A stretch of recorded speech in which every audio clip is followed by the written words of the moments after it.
الحمد لله رب العالمين والصلاة والسلام على رسول الأمين وعلى آله وصحبه أجمعين إلى يوم الدين أما بعد.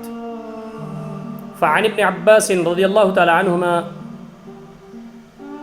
أنه قال أن رسول الله صلى الله تعالى عليه وسلم كان من أجود الناس وأجود ما يكون في رمضان حين يلقاه جبريل يلقاه كل ليلة يدارسه القرآن.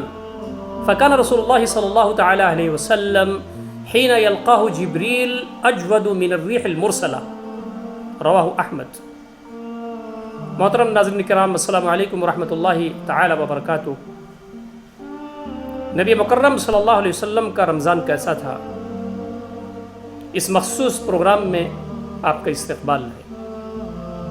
نبی اکرم صلی اللہ علیہ وسلم کی ایک ابھری ہوئی صفت یہ تھی کہ آپ فیاض تھے. آپ سے بڑا کوئی فیاض نہیں تھا، آپ اجود تھے. حضرت ابن عباس رضی اللہ تعالی عنہما فرماتے ہیں کہ نبی اکرم صلی اللہ علیہ وسلم تمام لوگوں میں سب سے زیادہ سخی تھے، لیکن نبی اکرم صلی اللہ علیہ وسلم کی جو سخاوت تھی وہ رمضان میں اپنے عروج کو پہنچ جاتی تھی. وہ اجود ما یکون فی رمضان حین یلقاہ جبریل. جبریل جب آتے تھے اور آپ کو قرآن مجید ریوائز کراتے تھے، دور کراتے تھے، اس وقت آپ کی سخاوت انتہا کو پہنچ جاتی تھی. تو نبی اکرم صلی اللہ علیہ وسلم افطار کراتے تھے. نبی اکرم صلی اللہ علیہ وسلم غربا، مساکین، یتیم، لاچار، مجبور، مستحقین کی خدمت کرتے تھے، لوگوں کے کام آتے تھے. رمضان میں سحری اور افطاری کے لیے ان کی ضرورتیں پوری کرتے تھے.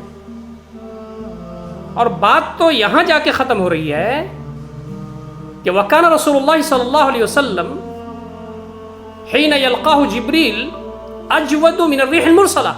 جب جبریل امین آتے تھے تو آپ کی کیفیت یہ ہو جاتی تھی، یعنی قرآن مجید کے مدارست اور قرآن مجید کے دور کی وجہ سے، کہ آپ اتنے فیاض ہو جاتے تھے جیسے ریح مرسلہ، ہوا، نرم حرام ہوا چلتی ہو، ہوا جیسے چل رہی ہو. جو بھی آ رہا ہے اس کو نواز رہے ہیں، جو بھی مانگ رہا ہے اس کو دے رہے ہیں.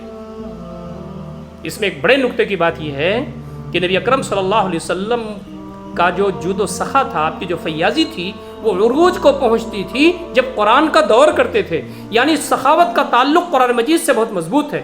جس شخص کا تعلق قرآن مجید سے ہوگا، جو شخص قرآن مجید پڑھے گا، سمجھے گا، عمل کرے گا، قرآن مجید کو اپنی زندگی میں لائے گا، ڈھالے گا اسے، وہ کبھی بھی بخیل نہیں ہو سکتا.